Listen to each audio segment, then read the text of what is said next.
Hello to everyone tuning in and welcome to the July edition of our video series, Out of the Hangar.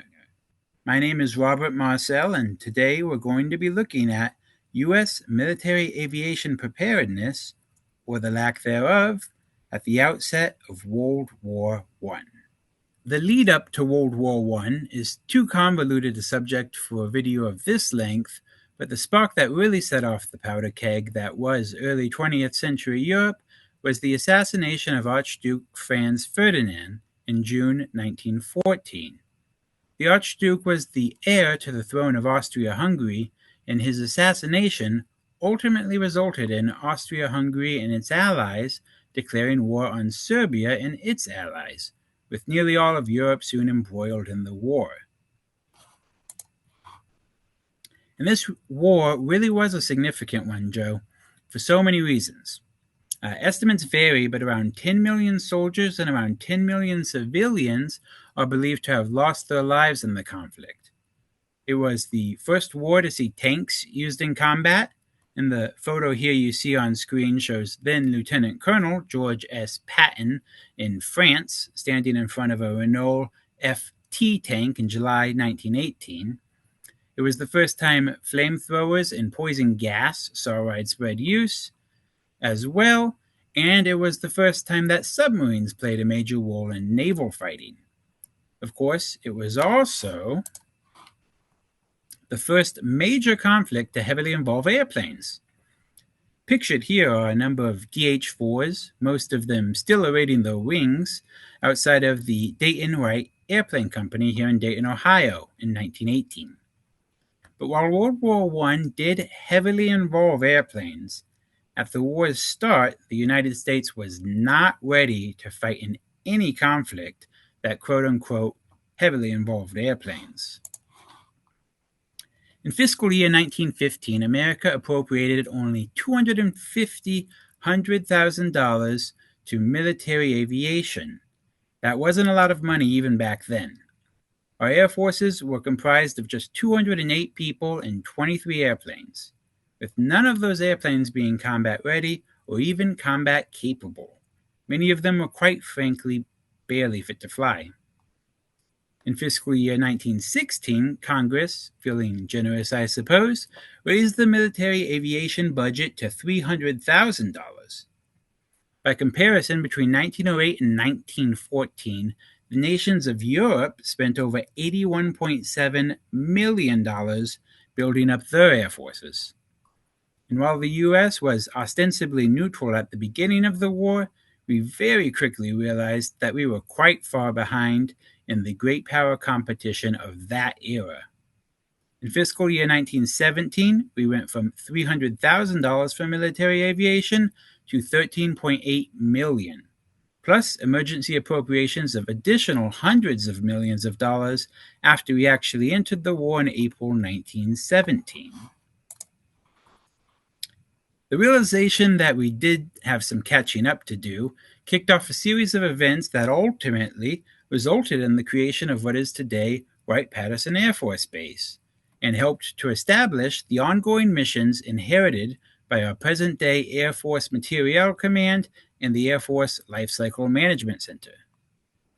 You see, when the United States joined the war in the spring of 1917, a gentleman from Dayton by the name of Edward Deeds was in Washington, D.C., serving on the Munitions Standards Board. Mr. Deeds was a local businessman who had got his start in the business world working for John Patterson's National Cash Register, an electronic cash register company that in its heyday had the same sort of name recognition that maybe Google or Amazon does today. Deeds, Mr. Patterson, a brilliant inventor named Charles Kettering, with a number of other local businessmen, would all play a role in bringing military aviation to Dayton. And partly this was because Deeds was in the right place at the right time. As I said, at war's outbreak, Deeds was in D.C., where he soon left the Munitions Standards Board to join the Aircraft Production Board, and from there he became the chief of the Signal Corps' Equipment Division. In this time period, the Signal Corps' Aviation Section, which was established in July 1914, right before the outbreak of the war. It was in charge of our airplane mission. They were the Signal Corps Aviation Section was the burgeoning equivalent of our present-day Air Force. But flashing back to 1917 and the United States' entry into the war, the Army was looking for a site for an experimental and engineering-focused airfield to assist the American aviation industry with the design and production of airplanes. Deeds suggested Dayton, arguing that it was a central hub of production, a day's ride from anywhere that mattered in the industrialized East, as can be seen in this picture. Moreover, it already had sites suitable for an airfield. In September of 1917, a site north of downtown Dayton, owned by Deeds and Kettering, was selected, and once both men had divested their interest in it, it became McCook Field. Construction began in October.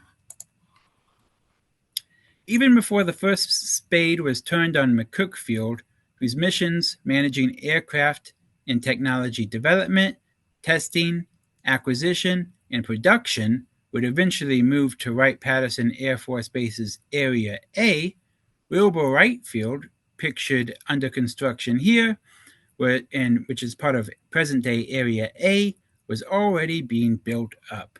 It started construction in June of 1917. Wilbur Wright Field's mission was to train pilots, mechanics, and armorers, with instructors and students looking over a JN-4 here in the picture.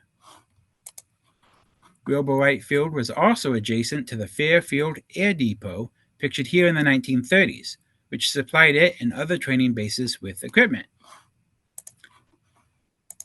But for the purpose of concluding our story, McCook Field's mission, or parts of its mission in any case, is what we've inherited here at the Air Force Life Cycle Management Center. When McCook Field closed in 1927, it simply moved its missions over to where many of those missions still remain, the future Wright-Patterson Air Force Base. And after World War I, with military aviation now firmly rooted in Dayton, military aviators in the area produced a number of innovations that would serve the country in World War II and beyond, including retractable landing gear, reversible and variable pitch propellers, parachutes and other aircrew safety equipment, liquid and air-cooled engines and cowling, turbo superchargers, and so much more. While America's Air Force equivalent did shrink both in funding and in manpower after the end of World War I, with the nation's overall demilitarization, the country was by then more staunchly supportive of the military aviation industry in general. We did not ever again want to find ourselves coming up short in the great power competitions awaiting us in the decades to come. And I think that's all we have time for today, Joe. So until next time, let's fly, fight, and win.